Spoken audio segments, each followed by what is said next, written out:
Hello साथियों, स्वागत है आपका एमएलटी जर्नी में। आइडियोमेट्रिक टेक्नीशियन का 2019 में जो पेपर हुआ था ईएसआईसी की तरफ से, वो मैं आज सॉल्व कराने जा रहा हूँ। प्लस मैं आपको बता दे रहा हूँ 125 क्वेश्चन थे, 100 टेक्निकल थे और 25 नॉन टेक्निकल थे। 0.25 की निगेटिव मार्किंग थी।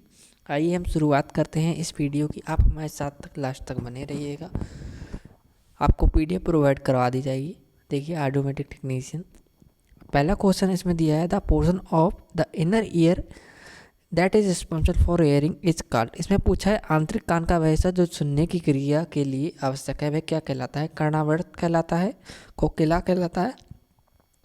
नेक्स्ट की मैं बात करता हूँ, the impaired air conducting with normal bone conduction is diagnosed as. इसमें पूछा है क्षीण वायु प्रवाहत्व के साथ समान अस्थि प्रवाहत्व किस बीमारी का निदान है?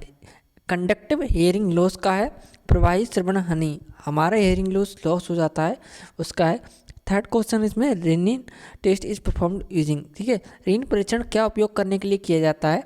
संस्मरण द्विभुज ट्यूनिंग फॉर्क के लिए हम करते हैं। चौथा क्वेश्चन है, pure tone audiometric considers the average of which of the following frequency for hearing threshold estimation PTA1, ठीक है। 500 हर्ट्ज 1K 2K इसका, ये आपका कैलकुलेशन वाला क्वेश्चन है, आपको याद करना ही करना है। प्लस ये इंपॉर्टेंट भी है। नेक्स्ट क्वेश्चन की मैं बात करता हूँ, क्या है? Frequency considered for bone conduction threshold in pure tune audiometric are in the range of. इसमें पूछा है शुद्ध स्वर से तमति प्योर टोन आइडियोमीटर में आस्ते प्रभावत्व सीमा की आवृत्ति किस विस्तार में मानी जाती है? 250 हर्ट्ज से 4000 हर्ट्ज तक मानी जाती है। यही इसका क्लियर सही आंसर होगा। आपको क्वेश्चन कैलकुलेशन वाले याद करने पड़ेंगे। छठा क्वेश्चन है, प्योर टोन एवरेज ऑफ 41 से 55 इज कंसीडर्ड एज मॉडरेट होता है। ये इसका आंसर यही है, ग्रीन वाले आंसर है, ठीक है। नेक्स्ट की मैं बात करता हूँ, इसमें है cross symbol is used for depicting hearing there sold.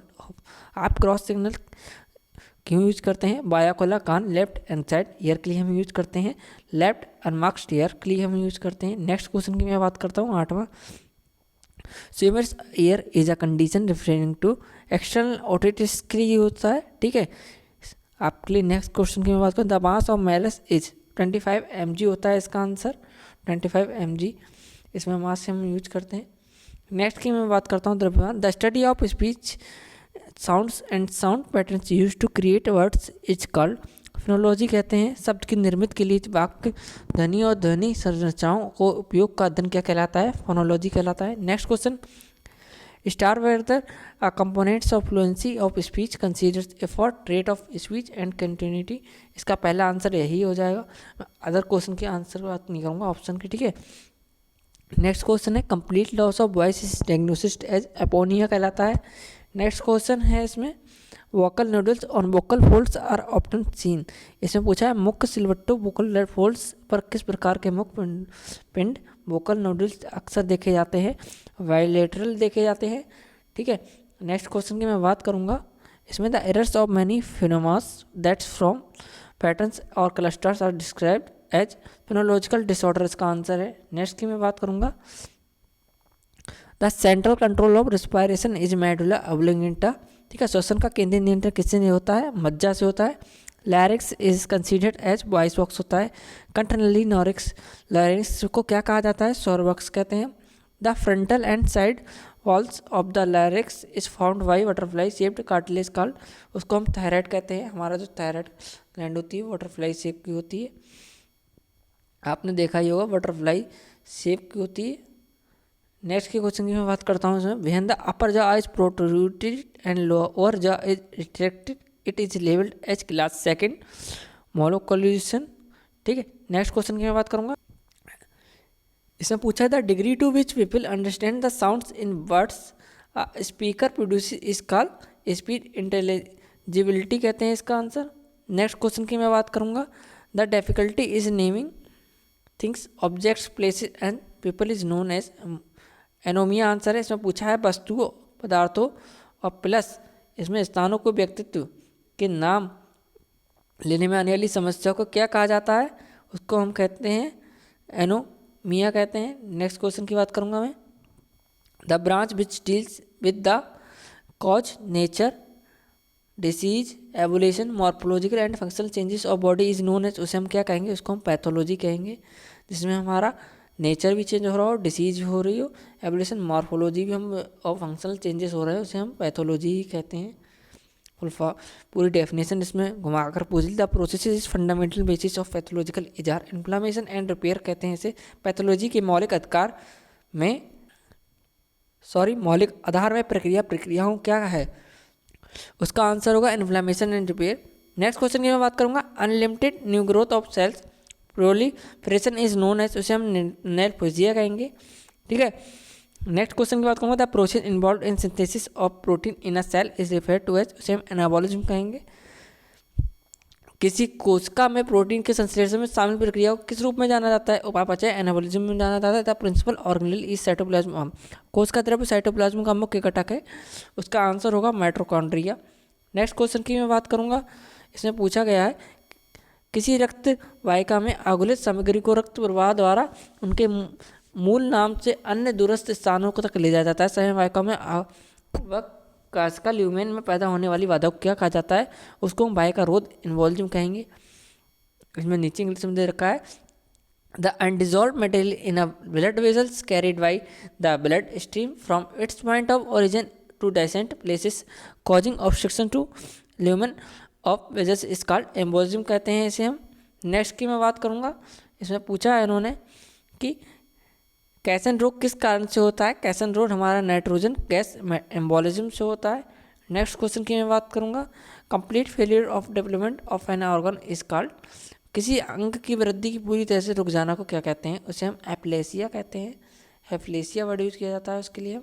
Next की मैं बात करूँगा, a clinical syndrome that denotes any form of dysphonia of expiratory type occurring in paroxysm is known as, उसके लिए हम क्या कहेंगे। जैसे हम पूछा एक क्लिनिकल सिंड्रोम जो पैरेक्सिस में होने वाले श्वसन डिस्पेनिया दमा के किसी भी रूप को दर्शाता है, वह किस रूप में है, अस्थमा, उसको हम अस्थमा कहेंगे ACTHA में, ठीक है।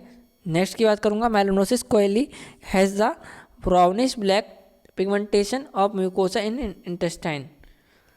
नेक्स्ट की है, आंत को श्लेष्मा झिल्ली में पाए जाने वाली मेलानोसिस कोलाई कौन से रंग की क्या होता है, उसका भूरा काला होता है। नेक्स्ट है इसमें the pathological changes due to toxic complication of in kidney and liver specific of pregnant women is referred to as, विस्कात जटिलता के कारण गर्भवती महिलाओं की किडनी और लीवर होने वाले पैथोलॉजिकल परिवर्तनों को क्या कहा जाता है, एक्लोफीजिया कहा जाता है। Next question, the scientific study of human and animal behaviour is dependent, उसके लिए हम साइकोलॉजी कहेंगे। साइंटिफिक, ठीक है, साइंटिफिक स्टडी करेंगे ह्यूमन और एनिमल की, तो उसके बिहेवियर को हम साइकोलॉजी कहेंगे। मनुष्य और जानवरों के व्यवहारों के वैज्ञानिक अध्ययन को हम साइकोलॉजी कहते हैं। Next question, the branch of psychology that deals with the study of course of development and growth from human consumption until death is called, उसको हम डेवलपमेंट साइकोलॉजी कहेंगे। नेक्स्ट इसमें पूछा है विकास मूलक मनोविज्ञान हिंदी में, ठीक है। The microscopic space between two neurons over which messages pass is called, दो न्यूरॉन्स के बीच का वह अति सूक्ष्म रिक्त स्थान जिससे होकर संदेश गुजरता है, वह क्या कहलाता है, वह साइनपेस कहलाता है, सूत्र युग्मन कहलाता है। नेक्स्ट क्वेश्चन है इसमें, ब्रोका क्षेत्र कहाँ पर होता है, Broca area is located in frontal lobe में होता है, ठीक है, फ्रंटल को हम फ्रंटल लोब ही कहेंगे हिंदी में। नेक्स्ट है Piaget theory of cognitive development consist of how many stages, प्याजे के संज्ञात्मक विकास के कितने चरण होते हैं, 4 होते हैं, 4 होते हैं। At which age is considered operational stage achieved age पर पाइगेट 7 से 11 साल होती है। प्याजे के अनुसार वस्तुओं को पहचानने की क्षमता किस आयु तक विकसित हो जाती है, 7 से 11 वर्ष तक हो जाती है। इसमें नेक्स्ट है what is ADHD a psychological problem, ठीक है। साइकोलॉजिकल प्रॉब्लम में ADHD का फुल फॉर्म क्या है, attention difficult hyper activity disorder, इसमें होगा attention deficit hyper activity disorder. Hindi और इंग्लिश दोनों में सेम ही रहेगा, ठीक है। नेक्स्ट क्वेश्चन की मैं बात करूँगा, इसमें पूछा है इसमें पूछा है किसी भी दिए गए समय में चेतना में निम्नलिखित में कौन सा पहलू होता है। Consciousness consist of which of the following aspects at any given instant, sensation होता है, प्रिसिपिटेशन होता है, मेमोरीज एंड फीलिंग होता है, सनसनी धाराएं और स्मरणीय और भावनाएं होती हैं। कोई भी गलती हो जाए उसके लिए मैं सॉरी बोलता हूँ, ठीक है। नेक्स्ट क्वेश्चन है duration of sleep apnoea ranges from 20 से 2 मिनट तक होती है, 20 to 2 मिनट तक होती है। नेक्स्ट क्वेश्चन की मैं बात करूँगा, इसमें आपको मैंने बताया स्लीप एपनिया की अवधि कितनी तक होती है, 20 सेकंड से 2 मिनट तक होती है। Next question, what is haemorrhage from the middle ear known as otorrhoea कहते हैं उसे हम। मध्य कर्ण में होने वाले रक्तस्राव को किस रूप में जानता है, कनिष्ठता ओट्रिया कहते हैं। Which of the following cranial nerve damage leads to hearing loss and imbalance of the human body. निम्नलिखित में से किस कपालीय तंत्रिका की क्षति के कारण श्रवण शक्ति और शारीरिक संतुलन पर प्रतिकूल प्रभाव पड़ता है। इसमें आंसर में दिया है वेगस अकोमोलेट वेस्टिबुलोकोक्लियर तंत्रिका, ठीक है। इसमें हमारा आंसर ये होगा वेस्टिबुलोकोक्लियर तंत्रिका मतलब नर्व। नेक्स्ट की बात करता हूँ, विच of the following is not a genetic disorder. उसमें जेनेटिक डिसऑर्डर नहीं है हमारा, मैक्सिलरी सिंथेसिस नहीं है, सिकल सेल एनीमिया हो सकता है, क्लेफ्ट और क्लेफ्ट प्लेट हो सकता है। निम्नलिखित में से कौन सा एक अनुवांशिक विकार नहीं है, मैंने बता दिया आपको ऊपर। Deviated national nasal septum DNS is seen in which of the following condition, ये आपसे पूछ ली जाती है फुल फॉर्म। सिंसिटाइज होगा इसका आंसर, इसमें सीन होता है। नेक्स्ट की मैं बात करता हूँ, इसमें पूछा है nasopharyngeal carcinoma is cause due to the which of the following viruses, Epstein virus होगा। नेक्स्ट क्वेश्चन की बात करता हूँ मैं, which of the following disorder is not associated with speech and language pathological. वाक और भाषा पैथोलॉजी में निम्नलिखित में से कौन सा विकार संबंधित नहीं है। इसमें दिमागी आघात, सेरेब्रोस्कुलर एक्सीडेंट होगा और सेरेब्रल पल्सी भी होगा, क्लेफ्ट प्लेटलेट भी होगा, ट्यूबरकुलोसिस नहीं होगा, ट्यूबरकुलोसिस नहीं है, एक डिसीज है। Which of the following disorder is characterised by the cardiac anomalies, cleft palate, thymic aplasia, abnormal facies and increase risk of schizophrenia, ठीक है। इसमें इन्होंने कुछ नहीं पूछा, इसके जो फेनिल था लास्ट में लिखा हुआ, ठीक है। इसका आंसर होगा आपका डिजॉर्ज सिंड्रोम। निम्नलिखित में से कौन सा विकार हृदय संबंधी विसंगतियों, क्लेफ्ट पैलेट, थायमिक अपसिया, असामान्य मुखाकृति, फेसिस और विखंडी तुमन स्कातग्रस्त स्केजोफेनिया के खतरे को बढ़ाता है, डिजॉर्ज सिंड्रोम बढ़ाता है। डेफिशिएंसी कॉज एनीमिया आयरन की डिफिशिएंसी से होता है। आप लोगों ने हीमोग्लोबिन पढ़ा होगा, ठीक है। हीम पार्ट होता है उसका, ठीक है। आयरन से किसकी कमी के कारण एनीमिया होता है, आयरन कमी के कारण होता है। Which of the following is a disorder characterised by difficulty of producing speech, aphasia कहलाता है। बोलने में हमें सही से बोलने मिलता है तो उसको हम अपैसिया कहते हैं, कंडीशन को बोलने में कठिनाई पैदा करने वाली, ठीक है। A word of more than one syllable termed as, उसे पॉलीसिलेबल कहते हैं, ठीक है। बहुशब्दांश कहते हैं, एक से अधिक शब्दांशों के लिए प्रयोग किए जाने वाले शब्द को क्या कहा जाता है, बहुशब्दांश कहते हैं। Next, the sound that are produced by structure the complete closure in the vocal tract blocks and here are termed as, उसके लिए हम स्टॉप्स कहेंगे। वायु धारा को अवरुद्ध करने वाला मुख पथ के पूर्णता बंद होने के कारण उत्पन्न होने वाली ध्वनि को कहा जाता है, उसे हम स्पर्शी कहते हैं। नेक्स्ट क्वेश्चन, आइडेंटिफाई द लेवियल विलेज फ्रॉम गिवन ऑप्शन, ठीक है, पी भी होगा उसका answer. Next the basic unit of speech melody is known as, उसे हम एनोटेशन ग्रुप कहेंगे। स्वर समूह कहते हैं। The when words of different meaning are pronounced same they are called, उसे हम हीमोफोन्स कहते हैं। जब भिन्न भिन्न अर्थों वाले शब्द समान तरीके में उच्चारित किए जाते हैं वो तो भी क्या कहलाते हैं, हीमोफोन्स कहलाते हैं। As sound is considered as, इसे फ्रिक्शन कहते हैं। एज ध्वनि को किस रूप में माना जाता है, अपकर्षी रूप में जाना जाता है। नेक्स्ट क्वेश्चन है इसमें, identify the voiced consonant from the given option, इसमें बी आंसर होगा, ठीक है। बी ही इसमें वो है, निम्नलिखित विकल्पों में से ध्वनिक व्यंजन कौन सा होता है, बी होता है। Pragmatics of language refers to social use of language होगा इसका आंसर। भाषा की व्यवहारिकता को किस में संदर्भित किया जाता है, भाषा को सामाजिक उपयोग में संदर्भित किया जाता है, ठीक है। नेक्स्ट है, dialect refers to variation in both grammar and vocabulary होगा इसका आंसर, ठीक है। पहला और दूसरा दोनों होंगे, तीसरा नहीं होगा इसमें। बोली भिन्नता को किस से में संदर्भित किया जाता है, व्याकरण और शब्दांश दोनों में। 59वां क्वेश्चन है, cerebral palsy is characterised by brain injury in early childhood stage होगी इसमें पूछा था आपसे किस अवस्था में मस्तिष्क की चोट के कारण सेरेब्रल पाल्सी हो सकता है, पूर्ण बाल अवस्था में होगा। नेक्स्ट की बात करता हूँ, damage to pyramidal pathways of nervous system cause which type of cerebral palsy, ठीक है, स्पेस्टिसिटी होगा।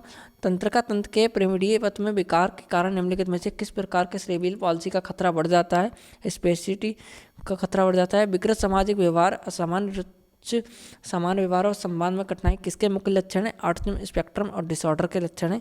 Impaired social behaviour, unusual stereotypical general behaviour and difficulty in communication are the signs of, ठीक है, किसके सिम्टम्स होते हैं? साइन, ठीक है, और ऑटिज्म स्पेक्ट्रम डिसऑर्डर के होते हैं। PECS is considered as a low tech aided system होगा इसका आंसर, ठीक है। उसकी फुल फॉर्म पूछी, लो किस रूप में जाना जाता है? लो टैंक एडिटेड सिस्टम, ठीक है। नेक्स्ट क्वेश्चन है 63, the method of teaching reading of children by pointing our letter sound corresponds is called. अक्षर ध्वनियों को उपयोग कर बच्चों को शिक्षित करने की विधि क्या कहलाती है? फोनिक्स कहलाती है। क्वेश्चन रिपीटेड है, फोनिक्स कहलाती है। What is the full form of TBI related to infection injuries? संक्रमण चोट से संबंध में टीबीआई का पूर्ण रूप क्या है? थर्मेटिक ब्रेन इंजरी होगा इसका आंसर।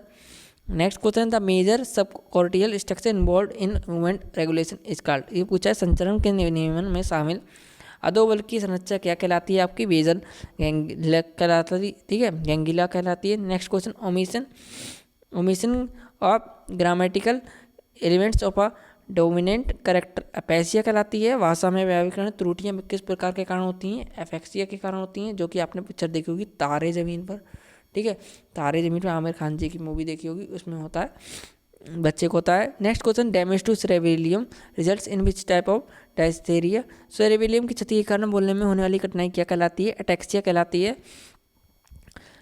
ठीक है। वेर्निक्स अपैसिया इज क्लासिफाइड अंडर फ्लुएंट अपैसिया होगा। वर्निक अपैसिया किस वर्ग के अंतर्गत आता है? फ्लुएंट अपैसिया के अंतर्गत आता है। Dysphagia is a disorder of swallowing food और लिक्विड्स होती है। डिस्फेजिया किस वस्तु के निकलने का एक भी कारण है? भोजन और तरल के निर्धारण है। नेक्स्ट क्वेश्चन की बात करूँगा, which of the following is a disorder constructed by producing incoherent and jumbled speeches? Fluent aphasia इसका आंसर है। नेक्स्ट क्वेश्चन की बात करूँ, निम्नलिखित में से किस विकार के कारण बोली असमत अवस्थित हो जाती है? फ्लुएंट एप्लेसिया के कारण हो जाए। Which of the following areas in the brain is responsible for word formation? ब्रेसिया एरिया होगा। हिंदी में बताएं तो मानव मस्तिष्क को कौन सा क्षेत्र शब्द निर्माण के लिए उत्तरदायी होता है? ब्रोका एरिया क्षेत्र होता है। नेक्स्ट क्वेश्चन की बात करूंगा, मानव मस्तिष्क का वर्णिक क्षेत्र किसके लिए उत्तरदायी होता है? शब्दों का दोहराव और उनकी व्याख्या के दौरान होता है। नेक्स्ट क्वेश्चन की मैं बात करूंगा, आप पढ़ेंगे, ठीक है। इसमें देखिए आप, Wernicke's area in the human brain is responsible for, इसमें पूछा है आपसे कि किसके कारण होता है? बट रिपीटेशन के कारण होता है, मैंने ऊपर बता दिया था, शब्दों का दोहराव और उनकी व्याख्या के दौरान होता है। Which of the following part of the ear send electric impulses to the auditory nerve during hearing processes? इसमें पूछा है श्रवण प्रक्रिया के दौरान कान का निम्नलिखित में से कौन सा भाग कान की श्रवण तंत्र का विद्युत आवेग भेजता है? इसमें हेयर सेल्स रहती है। आपको पीडीएफ हमारे टेलीग्राम ग्रुप में मिल जाएगी, ठीक है। आपको टेलीग्राम ग्रुप की लिंक इस वीडियो को डिस्क्रिप्शन में मिल जाएगी, वहाँ से जाकर डाउनलोड कर लेना, मैं वीडियो को बाद डाल दूंगा। अब नेक्स्ट क्वेश्चन की मैं बात करता हूँ, X rays was first discovered by William Roentgen ने करा था, विलियम रोंगटेन ने किया था।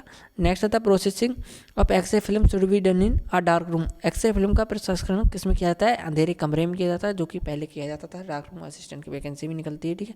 नेक्स्ट क्वेश्चन की बात करूँगा, which of the following is not an example of particular radiation? X-ray नहीं है, अल्फा बीटा न्यूट्रॉन्स है। उसने पूछा क्या? उसने रेडिएशन के एग्जाम्पल पूछे हैं, ना कि उसने टेस्ट पूछा है एक्सरे। निम्नलिखित में से कणकीय पार्टिकुलेट विकिरण का उदाहरण कौन सा नहीं है? एक्स किरणें नहीं है, अल्फा बीटा न्यूट्रॉन तो है। Is the unit of absorb does in radiology? Grey होती है। रेडियोलॉजी में अवशेष कणों की मात्रा को मापने की इकाई क्या कहते हैं? ग्रे कहते हैं। Next, which radiation has the highest frequency among the following? किसकी फ्रिक्वेंसी सबसे ज़्यादा हाई होती है? अल्फा बीटा एक्सरे में गामा की होती है। रिपीटेड क्वेश्चन है। What is the full form of WISC? Test is psychology, ठीक है। इसके लिए कहते हैं मनोविज्ञान के संबंध में WISC का पूर्ण रूप क्या है? विश्लेषण इंटेलिजेंस स्केल फॉर चिल्ड्रन, याद रखिएगा। इसमें नेक्स्ट क्वेश्चन पूछ रखा है, कॉपमैन assignment battery for children is used for the age group between? इसमें पूछा है कि किस आयु वर्ग के बच्चे के मूल्यांकन के लिए कॉपमैन बैटरी का उपयोग किया जाता है? 2 साल से मतलब 2.5 और 12.5 साल के वर्ष तक के बच्चों का किया जाता है। नेक्स्ट क्वेश्चन है, CBT का treatment technique is used to treat wide range of psychiatric disorder refers to? CBT जो मनोवैज्ञानिक विकारों के उपचार के लिए उपयोग किया जाता है, उसका अर्थ क्या है? CBT की फुल फॉर्म पूछ ली है इन्होंने, ठीक है।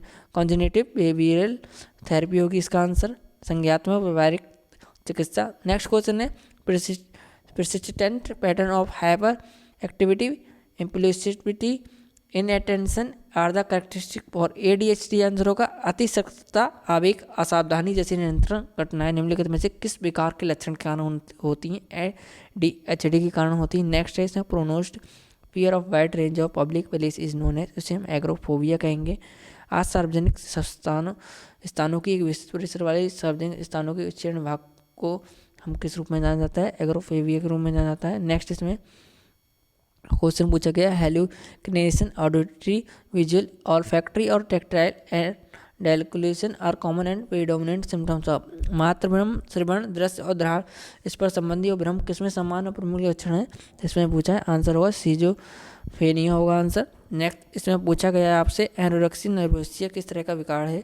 Is a disorder of eating का है, खाने का है, भूख संबंधी से रिटायर है, ठीक है। Is a pragmatic disorder of communication, इसमें आपसे पूछा गया है कि संचार संबंधी व्यवहार मूलक विकार है। सोशल कम्युनिकेशन डिसऑर्डर होगा तभी होगा ये, ठीक है। A loss of dopamine leads to the symptoms of, dopamine की कमी से किसके लक्षण दिखने लगते हैं? इसमें आपके लक्षण दिखने लगते हैं पार्किंसंस डिसीज के। नेक्स्ट है इसमें पूछा गया एक प्रकार की अन्य मानसिकता जिसमें व्यक्ति को शारीरिक लक्षण की त्रुटिपूर्ण व्याख्या के आधार पर उसे गंभीर बीमारी होने का डर ख्याल के तौर पर बना रहता है, उस बीमारी को हम क्या कहेंगे? ये किस प्रकार की बीमारी होती है? ठीक है, इसका आंसर है हाइपोकॉन्ड्रियोसिस। नेक्स्ट है refers to the first 2 weeks of our life यूनिटोरियल पीरियड, जीवन में प्रथम 2 सप्ताह को किस रूप में जाना जाता है? नवजात काल में। रिपीटेड क्वेश्चन है ये। विद्युत चुंबकीय विकिरण की एक इकाई क्या कहलाती है? फोटोन कहलाती है। A single unit of electromagnetic radiation is called photon. Which of the following diagnostic test is done for detecting salivary gland और डिसऑर्डर? इसमें पूछा निम्नलिखित में से कौन सा नैदानिक परीक्षण लार ग्रंथि विकारों का पता लगाने के लिए किया जाता है? सिएलोग्राफी कहा जाता है। Which of the following is the most effective diagnostic aid to detect otosclerosis? CT scan करते हैं। इसमें पूछा है ओटोसेलुलोसिस की जांच के लिए सबसे प्रभावी नैदानिक सहायता निम्नलिखित में से कौन सी होती है? सिटी स्कैन होती है। नेक्स्ट क्वेश्चन है various clinical trials and epidemiological studies indicates the radiographer are at increase risk of.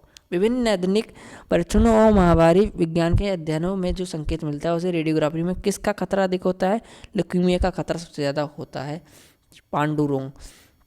Next question the radiation exposure to the of the radiography personnel can be effectively measured and monitored by an, ठीक है। इसमें निम्नलिखित में से किस उपकरण में radiographic कर्मियों के विकिरण जोखिम को प्रभावी ढंग में मापा जाता है और निगरानी भी की जाती है? डोसीमीटर में की जाती है। An x-ray film is coated on both the sides with an emulsion of. एक एक्सरे फिल्म के दोनों तरफ किसकी पायस लेपित की जाती है? ठीक है, जिलेटिन की जाती है। एक्सरे में रिपीटेड क्वेश्चन है ये, ESIC में ही पूछा गया है। अब मैं बात करता हूँ नेक्स्ट क्वेश्चन। नेक्स्ट क्वेश्चन इसमें पूछा है the branch of science which deals with the sound and variation is known as, ठीक है। विज्ञान की वैसा का जो ध्वनि और कंपन में संबंधित के रूप में जानी जाती है, ध्वनि विज्ञान उसे हम कहते हैं, अकोस्टिक्स कहते हैं। नेक्स्ट है any unwanted sound the interface with what you want to hear is known as. जब आप कुछ सुनना चाहते हैं और कोई अवांछित ध्वनि जो उस बीच वादित करती है वह क्या कहलाती है? बैकग्राउंड नॉइज कहलाती है। जैसे कि मेरे माइक में आ रही होगी आपको बैकग्राउंड माइक आवाज़, ठीक है। जब आप कुछ सुनना चाहते हैं पृष्ठभूमि शोर होता है, जैसे कि माइक की जो लीड है वो अगर हिल रही होगी तो उसमें आपको आवाज़ आ रही होगी। नेक्स्ट क्वेश्चन है इसमें the phenomenon in which the sound continues in the room because of its reflection is known as. इसमें पूछा है कुछ परिघटना जिसके तहत कमरे में ध्वनि अपने परावर्तन के कारण जारी रहती है, इसे किस रूप में जाना जाता है? रिवर्बरेशन के रूप में जाना जाता है, प्रतिध्वनि के रूप में। Next question the study of physical transmission of the speech sounds from the speaker to the listener is known as. वक्ता में श्रोता एक तक वक्त ध्वनि के भौतिक संचरण का अध्ययन किस नाम से जाना जाता है? ध्वनिक स्वर विज्ञान के नाम से जाना जाता है। Last question the study of reception of रिसीवेशन of speech sound by the listener is known as auditory phonetics श्रवण स्वर विज्ञान, ठीक है। नॉन टेक्निकल है, कंबाइंड बनाऊंगा एक वीडियो, उसमें आपको मिल जाएगी। सब्सक्राइब करके रखिए, जल्दी बनाऊंगा, ठीक है। ऐसी मोर इन्फॉर्मेटिव वीडियो के लिए हमारे चैनल लाइक कीजिए, सब्सक्राइब कीजिए, शेयर कीजिए।